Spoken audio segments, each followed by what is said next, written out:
Hello everybody, it's me here, Cameron Brown, and a warm welcome to the HowToCameron channel. I wanted to talk about the issues with Britain. What a sick video idea.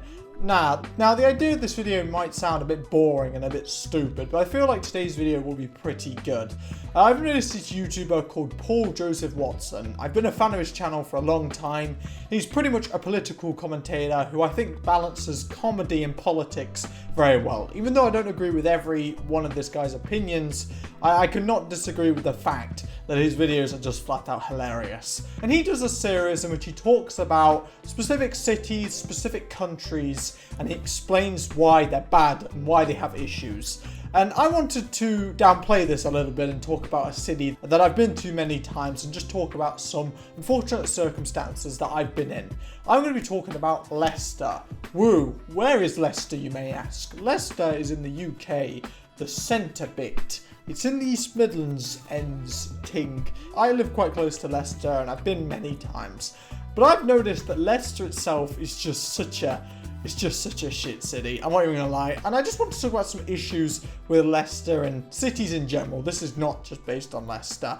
Issues in the UK that I've noticed personally. And to be quite frankly honest, there are a lot, so I'm going to try and explain the best ones in today's video to make this video the most interesting. If you guys enjoy this video, smash like, subscribe to the channel if you're new today. And I want people to understand that this video is all interpretation. Just because you don't agree with everything I say, it's not really a big deal because it's my interpretation, so it may be different. So the first thing with Leicester, and I have to mention this, is homelessness. The amount of homeless people I've seen is honestly just really depressing. And something I don't get is, why don't homeless people just buy a house? Idiots. I should not be joking about that. Hey, on a real note, the homeless problem in the UK is astronomical. There are so many obvious reasons to why homelessness is bad, but I feel like councils need to do more about it. I think they should have people in the council whose job is to help homeless people. Walk around the streets of Leicester, for example, see homeless people and offer them help. Because you've got to realise that yes, there will be an investment in doing that, but homelessness massively decreases the quality of life of citizens of the city and also decreases tourism, a good source of money. I honestly believe that if you went up to these desperate homeless people, and I've seen a lot of these desperate homeless people, and you said to them, listen, we know you're struggling with homelessness, we're going to help you out. I honestly think something really good could be done. However, this is all political, you've got to realise, and something that I'm angry at, and this is something that I've been angry at for so long, is this massive focus on Brexit. Like literally all Prime Minister questions is flipping Brexit. And it's so annoying when actually the bigger issues are issues within our own country.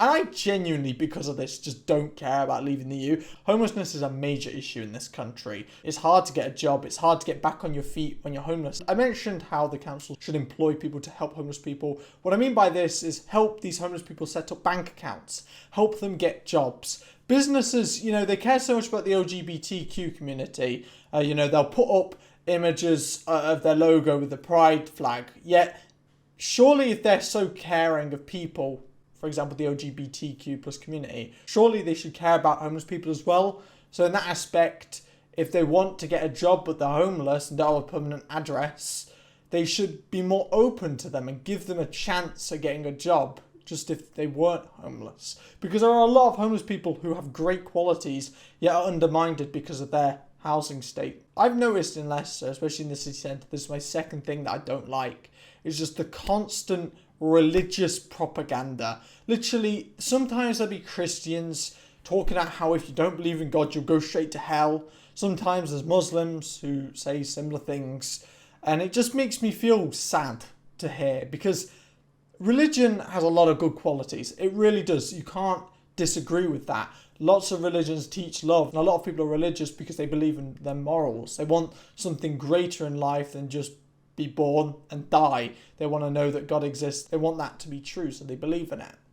But the thing that annoys me is this massive pressure. There's such a pressure built up with religious people in city centres because they always just chat shit on microphones so loudly, talking about religion and stuff. And I'm literally thinking to myself, no one's going to the city centre to become religious. People are going to the city centre to go shopping, or go and get something to eat, or hang out with their friends, or meet up with their friends, or to go on the train, or to go on the bus. That's why they're going to the city centre. They're not going to the city centre just to become religious. Like, it just seems daft to me. And I noticed specifically they were playing some very foreign music. I don't know if it was Islamic music. I don't know. It was like religious music. And I was just listening to it, and I don't want to be offensive saying this. I know it will come across as offensive, but I just didn't like listening to it, to be honest, because it's propaganda. I hate to say it, it is propaganda. If you're playing music that's super religious, it's propaganda towards Islam, you know, in the UK. I wouldn't even like that if it was Christian music, may I just mention, or hymns. I wouldn't like that either. I just don't like the propaganda being played out loud, because the UK, yeah, is about freedom and everything, but I hate the imagery of religions clashing, and that's what I always get when I go to the city centre, because it's something that I've seen more than once and heard more than once. It's annoying. You can be religious, you can be any religion you want, you can share your religion if you want, but it has to be in a place where people can choose to ignore you. If you're blaring out super loud Islam or Christian propaganda music, whatever you want to call it, that's not right, in my opinion. And I do not care what you say. I do not believe that's correct. If you do, you do, but I just don't believe it. Next is charity. Oh my God, this is so annoying. I love charity. I've supported charities before lots of times out of my own free will. But when I donate to charity, I do not need to be pushed to do so. If I want to donate to charity, I'm going to go on the internet, I'm going to search up Save the Children, I'm going to donate direct. I'm going to search up AIDS UK, I'm going to donate. Cancer research, I'm going to search up cancer research, I'm going to donate. I'm walking in the city centre of Leicester, right? This guy comes over and he's like, oh, do you want to buy a wristband and help donate to the homeless? And I'm saying to him, I don't have any change. That was a lie, I did have a bit of change, but it was less than 50p, so it wasn't like I could even get a wristband, because he was suggesting, I think, £2. And he said, oh no, don't worry, we accept Apple Pay. And I clearly wasn't interested in donating at that time.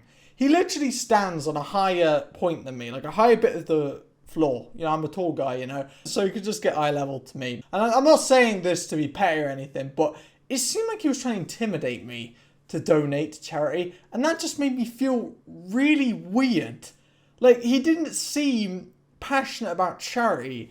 This is the fact of the matter. If you want to get people to donate to charity, that's amazing. You're an amazing person for that. But the way you go about getting people to donate to charity is truth. The way that you get someone to donate to charity is by making them desire to donate to charity, not saying to them, oh yeah, you can donate this easily. I know I can donate through Google Goddamn Pay. I know it's easy for me to donate, but right now I just don't want to. If you talk to me and say, oh, this is how many people are struggling with homelessness, for example, and this is why we need your help, this is what we're going to spend your money on, that will make me want to donate to charity. And I notice all the time, charity workers, they come up to you and they're just so flipping bad at their job. Like, you're coming up to me and like intimidating me just to donate to charity. And I'm just thinking to myself, that's literally not the morals behind charity. Charity's meant to be about helping each other and benefiting society, not goddamn intimidating people, because I genuinely felt intimidating. This guy was a big guy. He just didn't seem genuine at all. And I've noticed this before. It's not just this one incident. Number 4, this will probably be the last one. Weird people who talk to me. You know, there was this movie that was made by an American, I believe. Not movie, a short film. And it's one talking about, oh, look up from your phone and talk to people. That must just be an American thing, because here in the UK, loads of people talk to you and it's not great, okay? I don't mind talking to someone if they want to just talk to me, but I have been in so many weird circumstances, especially in not just in Leicester, in loads of places. I remember I was walking down next to a cycle path, right? And this guy cycles past slowly. And I'm just thinking to myself, oh, here we go. And he slows down and he starts telling me something random about Nelson Mandela, because I went to a park called Nelson Mandela Park. I'm just thinking to myself, yeah, okay, you want to talk to me, but you're on a bike with no helmet on a cycle lane, and I'm terrified, okay? Like, it was just weird, okay? If you want to talk to someone, be my guest, talk to someone in public, that's great. But at least say hi. don't instantly try and inform me about something, because when you cycled past me and slowed down, it wasn't like he was coming slowly up to me. It was like he went past me and slowed down, so I would notice him slowing down. He must have thought about it last second or whatever. And then after that, he slowed down and he told me straight away, he was like, oh, the thing is with Nelson Mandela. This is what he said. He quoted Nelson Mandela. I'm thinking to myself, why didn't you just say, hey, what's up? Or yo, why didn't you just be a little bit less scary? I just don't get it. I just don't think immediately saying something like that to me in public, I just don't think that's the best thing to do, because it's a little bit worrying, because I don't know what your intention is. If you say hey to me, oh, you want to talk to me, it's nothing deep. If you're telling me something straight up, it's like you're going to beat me up for it. It's like I've done something wrong and it's bad, okay? Anyway guys, I'm ending this video here. Hopefully you enjoyed it. I know this was a different video to what I normally make, but difference is good. Smash a like on this video if you enjoyed it. Subscribe to the channel if you're new today, and I'll be seeing you guys later. Bye!